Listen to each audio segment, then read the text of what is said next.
Voici ta capsule sur les nombres décimaux, fractions, pourcentages et probabilités.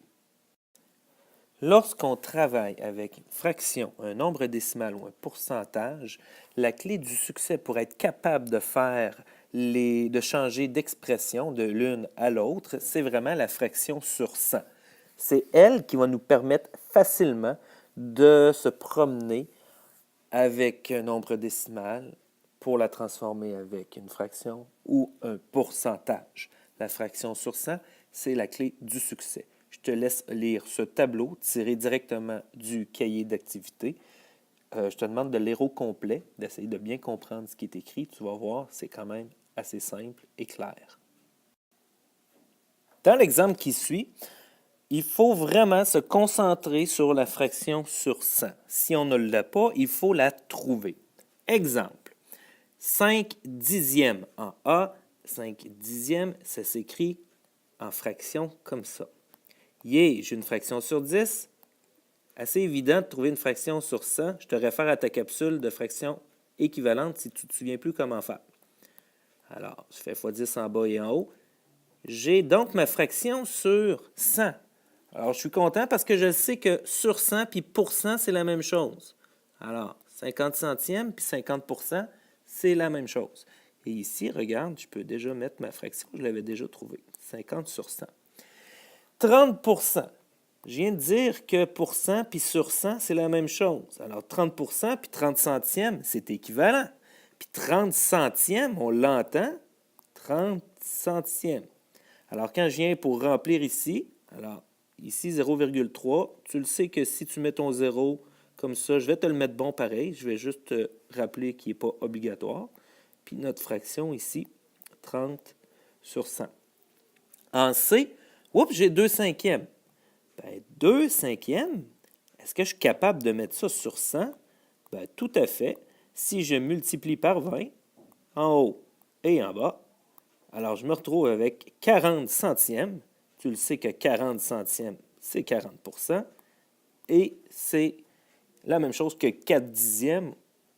Pourquoi 4 dixièmes? Parce que dans le fond, ça et ce que je viens de rajouter, c'est le 0 40 centièmes. Mais tu sais que ce dernier zéro-là, on n'est pas obligé de l'écrire. 4 dixièmes, les deux réponses sont bonnes.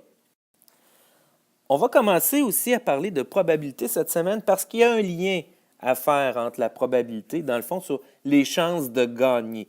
J'ai une chance sur 2, j'ai 3 chances sur 4. Hein? On entend des fractions, 1 sur 2, une demi, 3 sur 4, 3 quarts.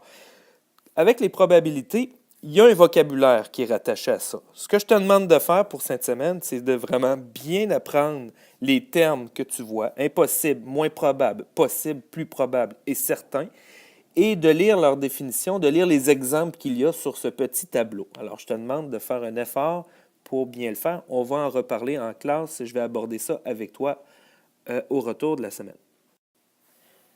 Et on va aussi parler, lorsqu'on va parler de probabilité, un exemple que j'aime bien aborder, c'est le fameux jeu de cartes. Alors, sache que dans un jeu de cartes, il y a 13 cartes de chaque sorte. Les 4 sortes qui existent sont le trèfle, le pique, le cœur et le carreau.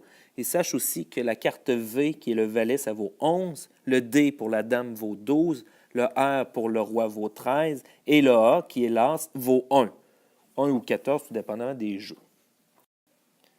Je te laisse sur ces 3 phrases à compléter par rapport à l'affirmation du haut. Alors, je te donne les réponses dans 5 secondes. Pèse sur pause maintenant pour faire ton travail.